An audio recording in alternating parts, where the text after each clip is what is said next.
Ito kayo. So, again, huwag po tayong mabahala sa kung ano nangyayari sa ngayon. Huwag po tayong mabahala. And remember this one, muli sa ating paglilingkod sa ating Panginoon, marami na siyang ipinakita. Marami na siyang ipinakita. The problem is, hindi nga lang kasi talaga natin tinitignan. Pero ang nais ng Panginoon ay tignan natin every little things na ginagawa niya sa ating buhay.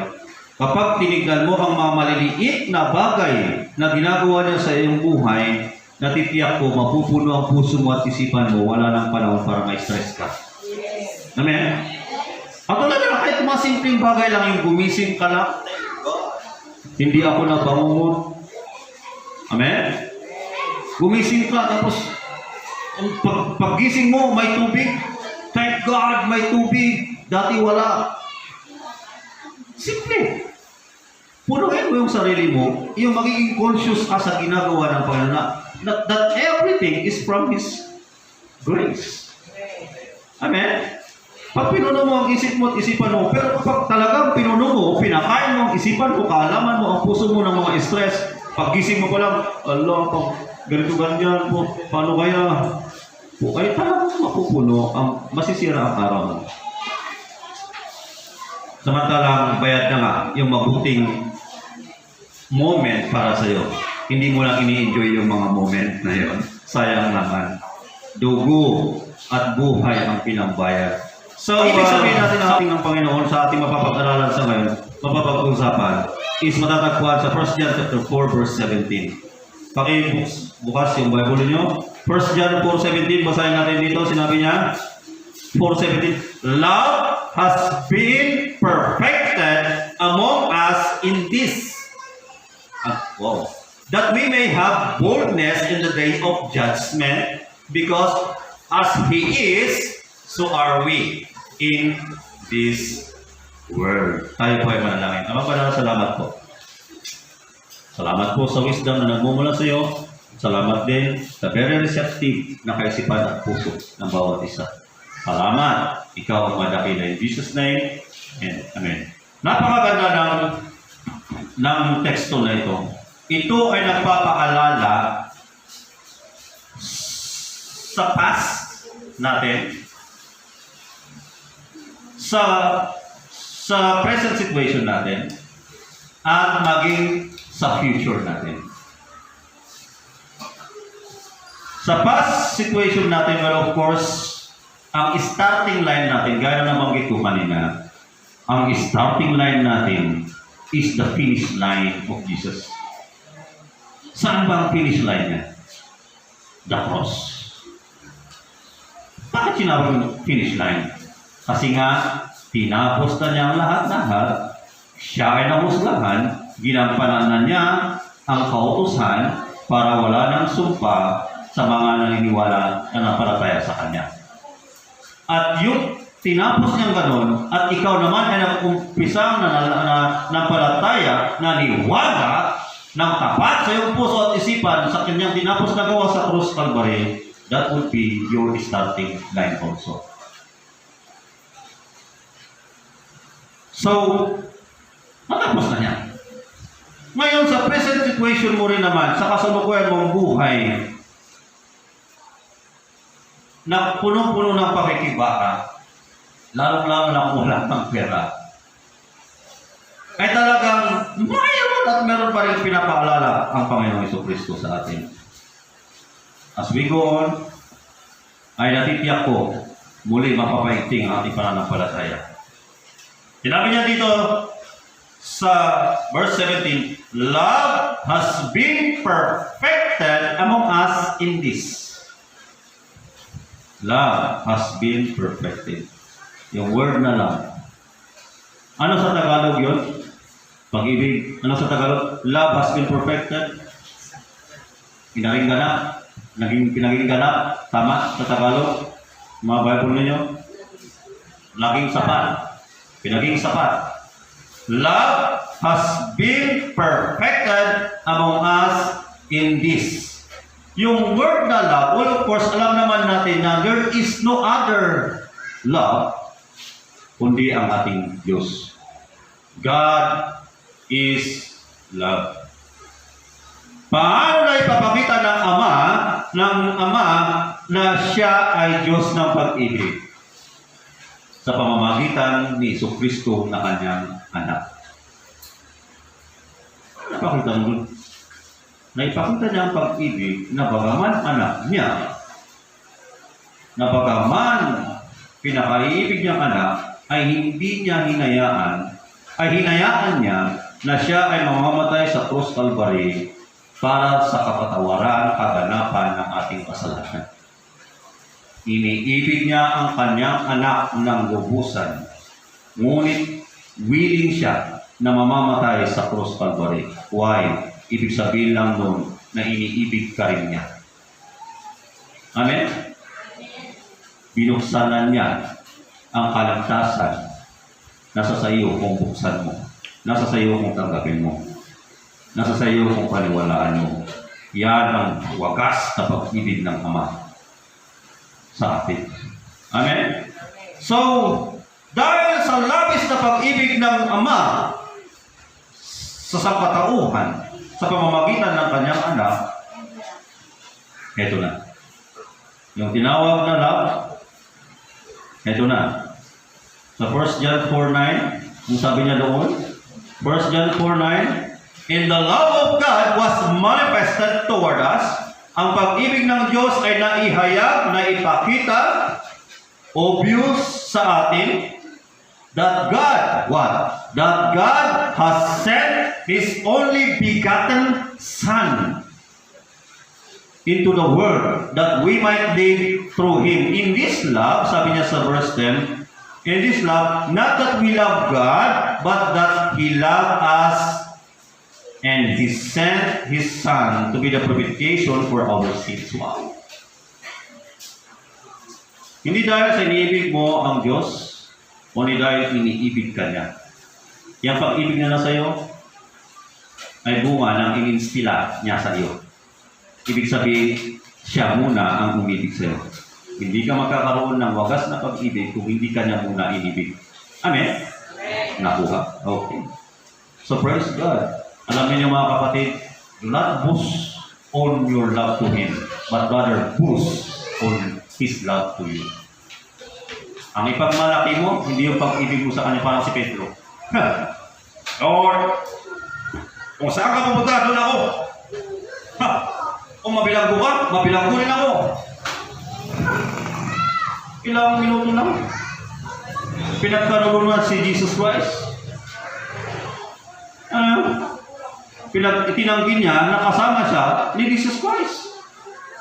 So, doon pa lang, nung una, talagang ipinagmamayabang na niya yung pag-ibig niya kay Kristo. Unlike John. Si John, walang ginawa si John, kundi yung bumaba at sumandal siya sa puso, sa dibdib ni Jesus Christ. Very close siya. Mahina siya. Alam niya, siya ang pinakamahinang disciple kung tutuusin sa madalit sabi ay wala siyang kakayanan. Kaya kailangan niya ang Savior, kailangan niya si Jesus Christ. Kaya sumasandal siya sa puso ni Jesus Christ. Puso, dito sa dibdib ni Jesus Christ. At siya ay malapit kay Jesus Christ. Kaya nga, pinabing the disciple whom Jesus loved. Iniibig ng Diyos si John. At hanggang sa huli, nalaypa ko si Jesus Christ. Sino ang nandun? Si John. Si Pedro na sinasabi niya, iniibig kita, kung saan ka magpunta, mabilanggo ka man, mabibilanggo rin ako. Pinakuin niya. Dininay niya. So, again, let me remind you, do not boast on your love to Him. Ang Diyos sasabihin, iniibig ko ang Diyos, nagsisimba ko lagi, nagbibigay ako ng tithes and offerings ko, girl. Yes, that's nice. But remember this one, do not take the glory. Huwag mo kunin ang glory. Sabihin mo, aminin mo sa iyong sarili, inibig ako ng Diyos. Lumalabas ang pag-ibig sa akin. Amen? Amen. Amen. Sa Kanya lagi ang papuri. Sa Kanya lagi. Siya lagi ang bida. Hindi ikaw. Amen? Remember that. Sa mga ibang grupo siguro, may talagang kukunin nila ng glory. Pero, oh, sa mga nasa biyaya, ay wala kayong kukuning reward sa judgment kung kukunin nyo na ngayon. At ang maganda pa doon, pag inimba mo sa langit is nagmumultiply. Amen? Nakamarang ko yan, lumalaki. Yung word na sinabi niya, love has been, so okay na tayo sa love? Okay na yung love? Ang pag-ibig, ang Ama ay pag-ibig, ang Diyos ay pag-ibig. Pinakita niya pag-ibig sa pamamagitan ni Jesucristo, ibinigay niya, pinagkaloob niya para sa atin. Ibig sabihin, iniibig din tayo ng ating Ama. So, yan ang pag-ibig. Has been perfected. Pag sinabing perfected, ay yung complete, parang syndrome. Complete. Pag sinabi natin complete, ay yung perfect siya na walang bahid ng kakulangan. Perfect. So, ibig sabihin, dahil sa labis na pag-ibig ng Diyos, tayo ay pinaging perfect. Hindi dahil sa gawa mo, kaya ka perfect, kundi dahil sa pag-ibig ng Diyos. Paano na kaya kung wala ang pag-ibig ng Diyos? How can you make yourself perfect? Hindi kaya. Salamat. Salamat. Dahil sa pag-ibig ng Diyos, ikaw ay pinaging perfect. Ano din mo sabihin, Pastor, perfect? No, hindi ka nagkakasala. Nagkakasala ka pa rin. But in God's eyes, by the blood of Jesus Christ, you were made accepted and perfect. Alam mo palakpak dyan? Hallelujah! Ganyan ang tingin ng Diyos sa iyo, kapatid. Pero ang tingin mo sa sarili mo, isa ako makasalanan, isa ako manyan, kaya nabubuhay ka sa mali kaalaman mo. Pero ang tingin ng Diyos sa iyo, may kakayanan kang magbago.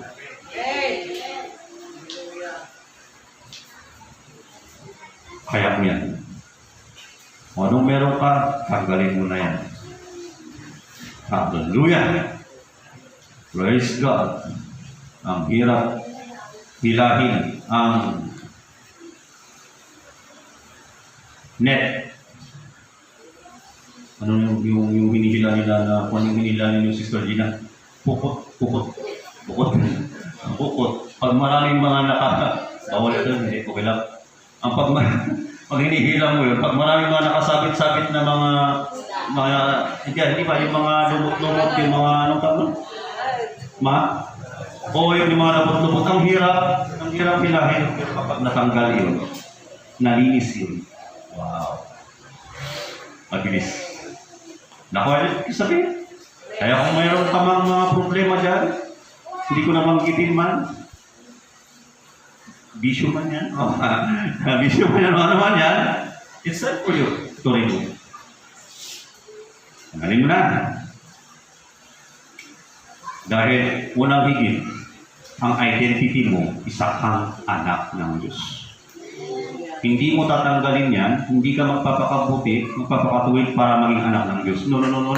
Anak ka na ng Diyos. Normal sa'yo na mabuhay ng kung anong gusto ng Panginoon sa iyo. Amen! Amen! Amen! Hallelujah! Palapakan ako sa Panginoon. Grabe naman tayo. Alam niyo kasi itong may bago akong damit. Thank God. Thank you sa sponsor ko. Sister Ivy. Nasaan si Sister Ivy? Thank you kay Vicky Pero din sa ating balik tayo sa ating fan. Now, alam niyo, yung word na perfected dito is, alam niyo, maraming beses ginamit yan sa Bible. Yung perfection, 7. Perfection is 7 is number of perfection. Maraming beses. Baptism, 7, puro 7. 7 days, ginawa ang mundo, puro 7, perfect. Word na 7, number na 7 is number of perfection. 7 days, that's perfection. Now, remember, kagaya na nabanggit natin kanina, we cannot make our own, yung sarili natin, na perfect, sa harapan ng Diyos sa ating sariling kaparanan na through your works. It is only by His grace. Amen? It's only by His grace. Now, ikaw ay perfect. Pag sinabi perfect, perfect. Ibig sabihin, Huwag mong sasabihin sa iyong sarili na hindi ka katanggap-tanggap sa Diyos. Katanggap-tanggap ka sa Diyos. Why? Not because of you. Because of Him. Amen? Because of Jesus Christ. Kaya panahon na. Panahon na para tignan mo ang sarili mo gaya ng pagtingin niya sa iyo. Anong pagtingin niya sa iyo? Wow! Saint na saint. Kung hindi ko sabihin, saint, meron na akong mga kasalanan pa. No. Saint ka dahil alam niya ang future mo. Alam niya na kaya mong tanggalin yan. Darating ang panahon, matatanggal mo kung anumang meron pa. Amen? Palakpak yung people! Ha! Mga young people alam ko, nasa gitna kayo ng pakikibaka. Pero remember this one, panalo na kayo. Ibig sabihin, kaya tanggalin mo anumang meron yung pangit na, alam niyo yung sakabal na yung mga seaweeds yan, tanggalin para madaling mahila ang buko. That we may have boldness, sabi niya dito. Love has been perfected among us in this, that we may have boldness. Pag sinabi natin boldness, yung word of boldness is that we have boldness. Yung bang pagkakatiwala, yung sigurado ka na. Yung openly, hindi ka naiilang. Hindi ka nahihiya. Yung bang talagang, yung okay ka na humarap. Ano sinabi niya kasi? Dahil sa pag-ibig ng Diyos, ikaw ay pinaging perfect niya, kaya at meron ka ng karapatan, kapangyarihan na humarap sa Kanya. Ang dahilan kung bakit meron kang karapatan at kakayanan na humarap sa Kanya ay dahil lamang sa Kanyang labis na pag-ibig sa iyo. The problem is, sometimes we're not exercising it. Ang hirap humarap sa Panginoon dahil meron pa akong kahinaan. Yes. Pero hanggang kailan ka magkakaroon ng diretsong pamumuhay? Samantalang ang tao ay maraming kahinaan. Hindi mo ba nalalaman, sinabi niya, ikaw ay pinaging perfect ng Panginoon. Hindi dahil sa iyong gawa, kundi dahil sa labis na pag-ibig niya. Kaya panahon na tumindig ka, tumayo, humarap sa kanyang trono ng habag. Amen? If you have this talent, young people, gamitin natin sa Panginoon. Humarap tayo sa Panginoon. Amen, young people? Ilan lang ilang response, ha? Hindi naman lahat ng ministry is sa music lang. Meron mga ministry iba pa. Sa children ministry, kung gusto niyo, marami. At sa walis ministry, maski nga sa Egypt ministry, lahat yan sila ay serbisyo sa Panginoon. Hallelujah. Nahurawi. That we may have boldness. So yung boldness, yung bang boldness natin sa nahumarap sa Panginoon is hindi dahil sa tayo ay feeling natin katanggap-tanggap tayo. No. Dahil tayo ay pinaging katanggap-tanggap ng Diyos. Lusin mo ka, ang basihan mo ay mula doon, harap ako sa Panginoon dahil ako ang ganito ganyan.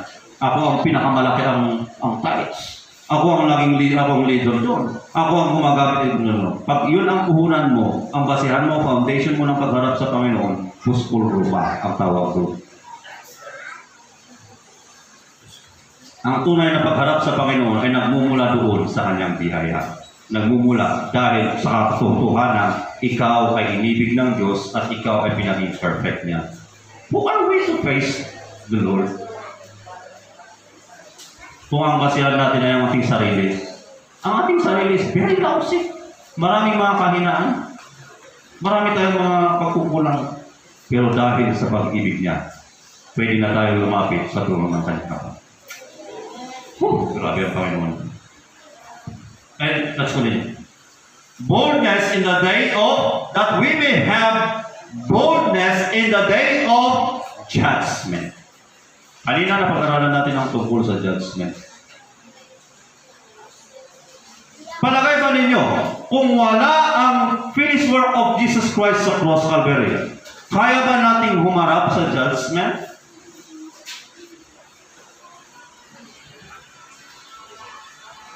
Tugon.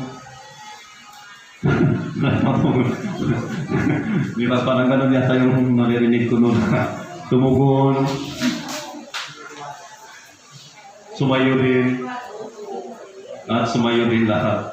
Ang ibig kong sabihin, ang tanong ko mga kapatid, sa palagay ba ninyo, kapag wala ang tinapos na gawa ni Jesus Christ sa cross Calvary, kung wala yung pinapalatayahan natin, wala yung sinampalatayahan natin na kanyang tinapos na gawa, yung kanyang dugo, palagay ba natin, kaya ba natin humarap sa judgment? Of course, no. Doon pa lamang sa lupa, dito pa lamang sa lupa, hindi ka na kasama, of course, na makakaharap sa judgment. Seat of Christ. Hindi doon sa final judgment, ha? Hindi ka na makakaharap sa judgment seat of Christ. Why? Kasi maiiwang ka kung hindi ka mananampalataya. But thank God, sa biyaya ng Diyos, ikaw ay mananampalataya. Kaya naman, kasama ka, you are perfect enough to face the judgment. Not because of your performance, not because of how big yung amount, gaano kalaki yung amount ng binibigay mong tithes. Hindi dahil sa nagagamit ka dito sa simbahan, kundi dahil sa labis na pag-ibig ng Diyos. Sorry. Palakpakan naman natin ang Panginoon. Alam ko na baka nakakita ko. Pero mas grabe sa akin din dito. Natitiyak ko mga kapatid, grabe mainit ang pag-ibig ng Panginoon sa atin. Hallelujah. Another one is that we may have boldness, sabi niya dito, that we may have boldness saan? Sa judgment. Remember this one. Judgment or bema, seat of Christ. Nauntahan sabi natin kanina na ang sisintensyahan doon ay hindi yung judicial sin mo. Hindi yung judicial forgiveness, yung judicial forgiveness. No. Matagal na kasi nahusgahan na yun. Sa 2,000 years ago, nanampalataya ka na. Ang huhusgahan doon is yung makalaman mong gawa at maka-espiritual mong gawa. Yung makalaman mong gawa, susunugin sa apoy, yung espiritual mo is yun ang bibigyan ng reward. Kaya, if I were you, young people, mag-double time na kayo sa ministry. Ngayon, let me remind you this one again. Ito, itinag mo na lang sa akin puro-puro. Ngayong taong ito, ay ngayong panahong ito na end times, double pay. Tandaan niyo ito, lagi ko inuulit. Double pay. Ano ibig sabihin ng double pay ngayon? Bakit sinabi ko double pay? Why? Dahil maraming parati. Andyan na ang COVID.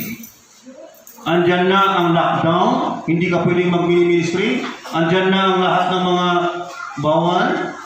Andyan na ang mga babala. Andyan na ang mga takot.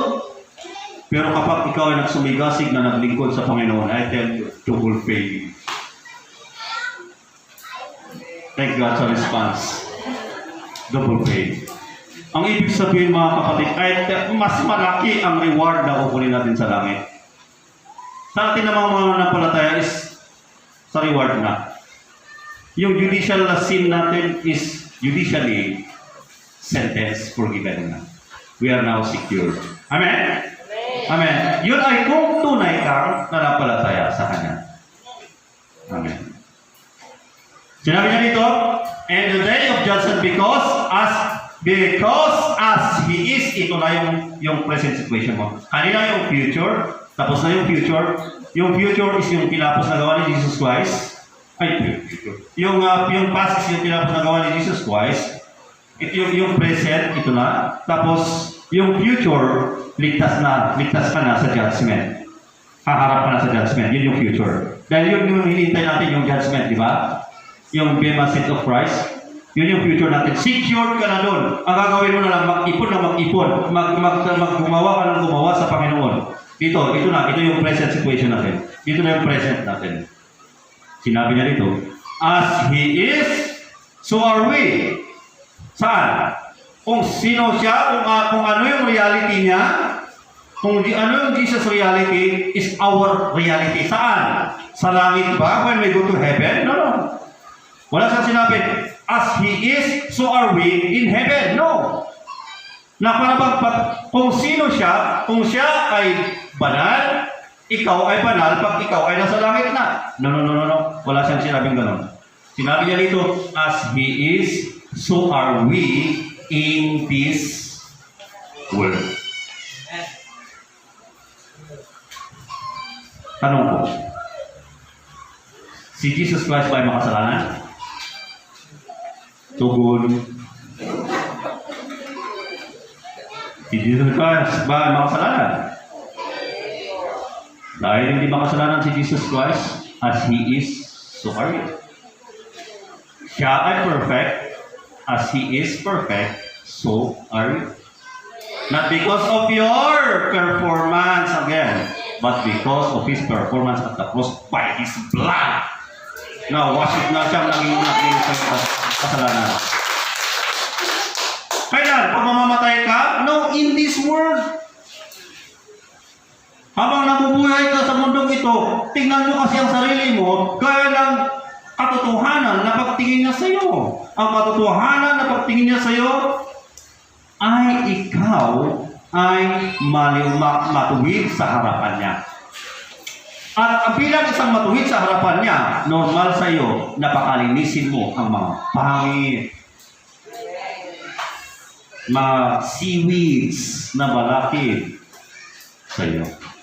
Yun ay kung totoo kang nananampalataya. Amen? Ang hindi normal kung ikaw ay nabubuhay pa rin sa mali. Paano ba ay mahirap? Hello? Tugon. Ang payron po ba ay mahirap na mahirap? Pulubi. No? Ang Panginoon is hari ng mga hari.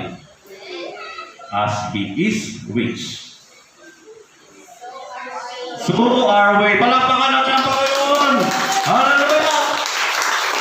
Pautang na kayo maro.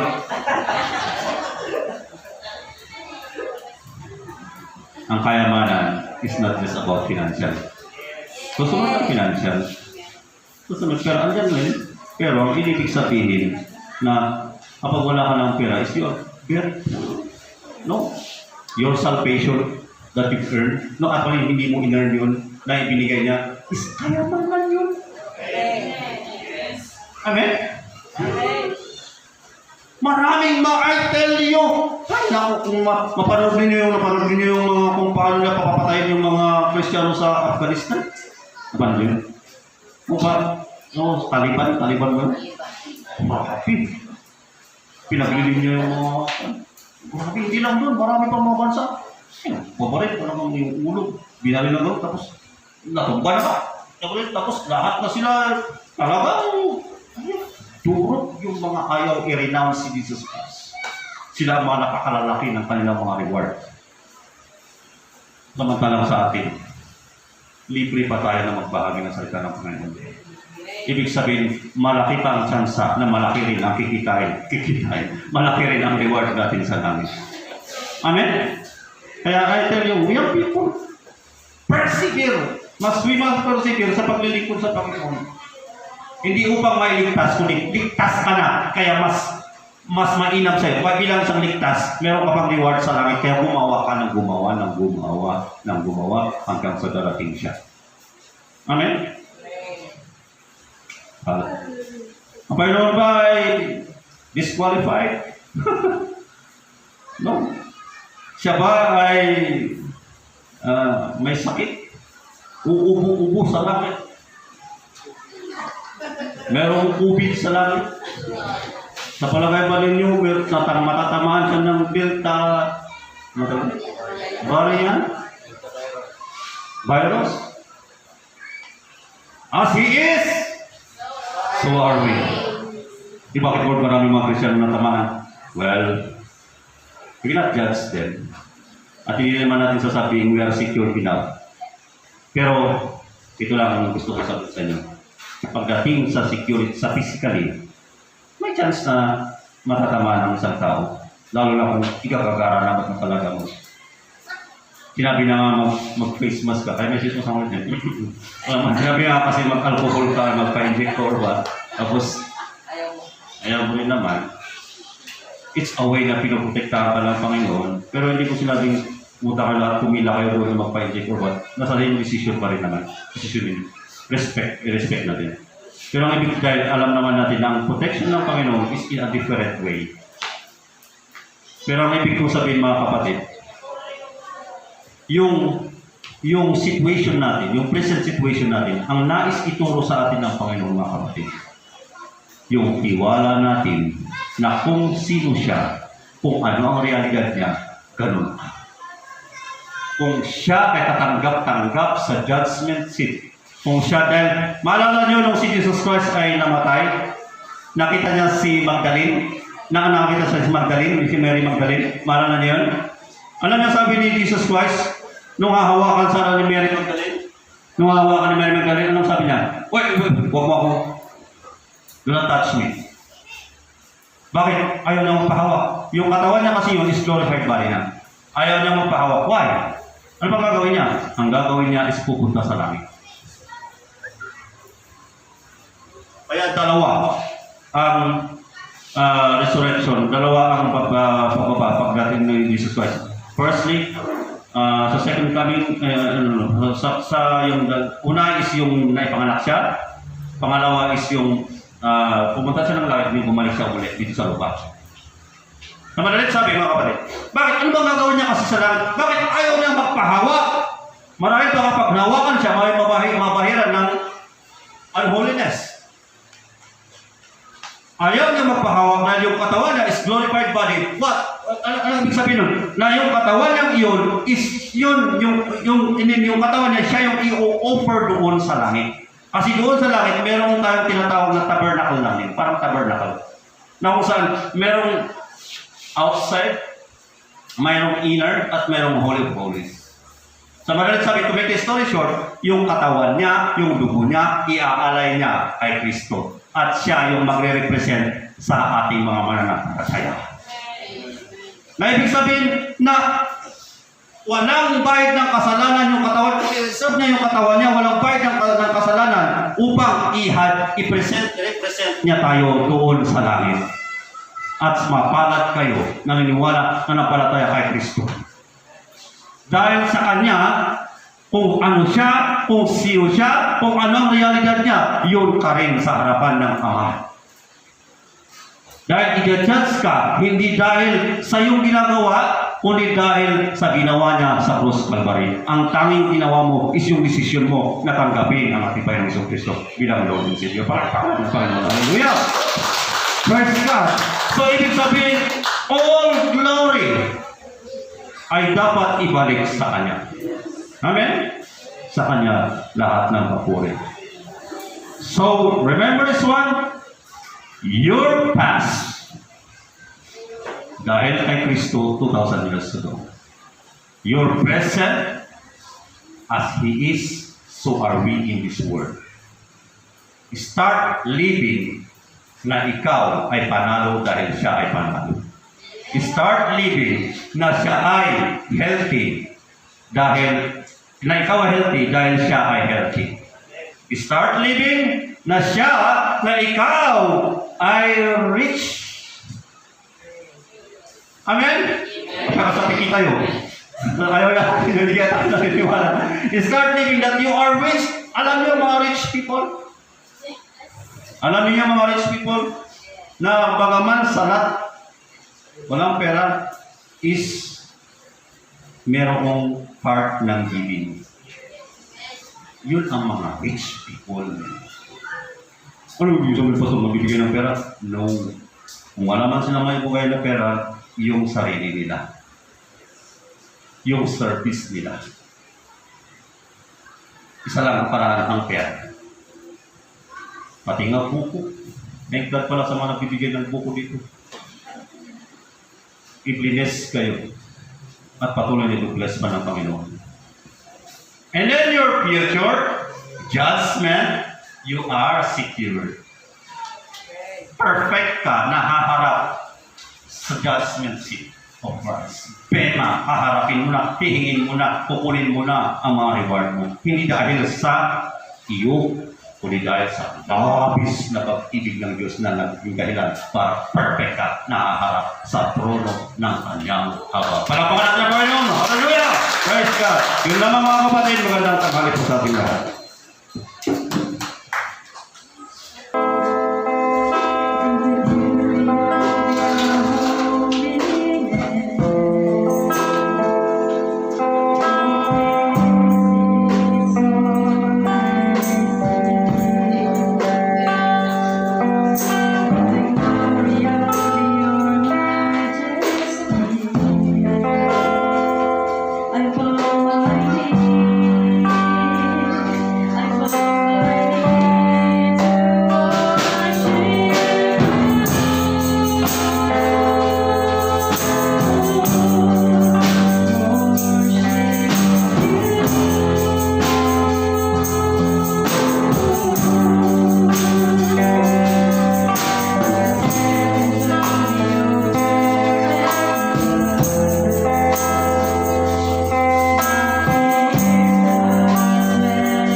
Mga kapatid, ang ginagawa natin ito ay hindi ito religious or ritual. Ang ginagawa natin ito is to commemorate or yung bang pribilehiyo, bagaman inaalala natin ang ginawa ng Diyos lagi sa Cross Calvary. Pero ito yung mas madiin na pagkakataon na muli alalahanin natin yung tinapos na gawa ni Jesus Christ sa Cross Calvary. That the bread, kung bakit tingnan natin, butas-butas, para nasunog, it is a picture of the body of Jesus Christ na nahirapan, nasunog dahil sa mga judgment upang tayo ay hindi na ma-judge.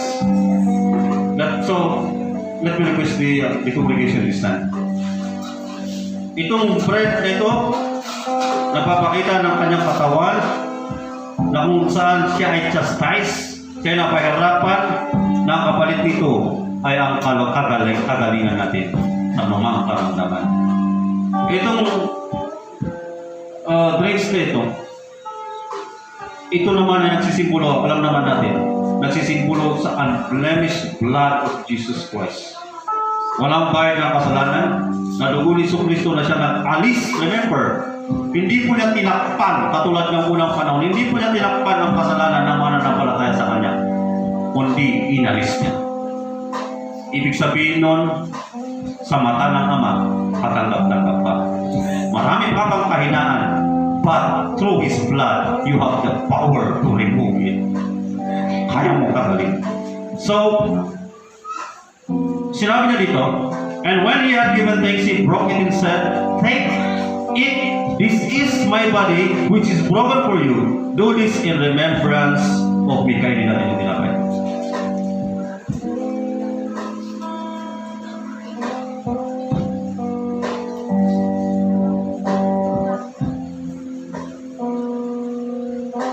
In the same manner, he also took the cup after supper, saying, "This cup is the new covenant in my blood. This do as often as you drink it in remembrance of me." Inumin natin.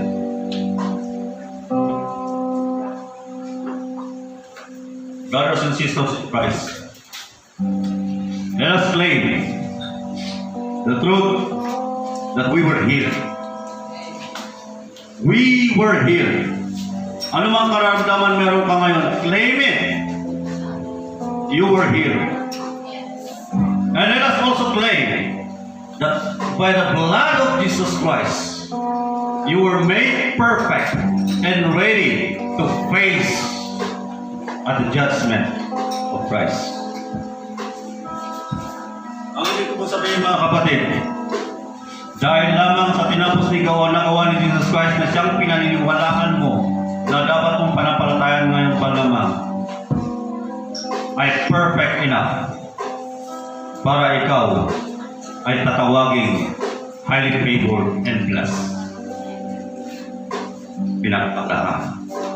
Let's pray. Father God, thank you. Thank you sa oportunidad. Patuloy na binibigay mo lagi sa amin. Lord, we cannot express our sobrang pasasalamat sa iyo, God. Lalo sa iyo tinapos na gawa. Thank you, Lord. Hallelujah. Salamat, O God. At patuloy pinaparamdam mo ang bunga, ang epekto ng iyong tinapos na gawa sa cross Calvary. Na siyang dahilan sa amin, Lord, upang patuloy at titindig despite sa mga challenges in life sa mundong ibabaw na ito. Salamat. Pinapalakas mo kami for your word na pinapaalala mo ang aming katayuan, ang aming standing sa iyo. Na ang standing na yun ay kailanman hindi na mababago. Kami ay iyong pinagpala. Kami ay iniibig mo. Kami ay katanggap-tanggap sa iyo. Kami ay handang humarap sa judgment dahil sa iyo na siya mismong nangihanda sa amin. Lord, hindi namin kayang humarap kung hindi ikaw ang siya nag-prepare sa amin. Lahat ng iyong tinapos na gawa sa cross Calvary, bunga nito ay ang kapayapaan. Bunga nito ay ang kalayaan sa amin at patagumpayan sa amin.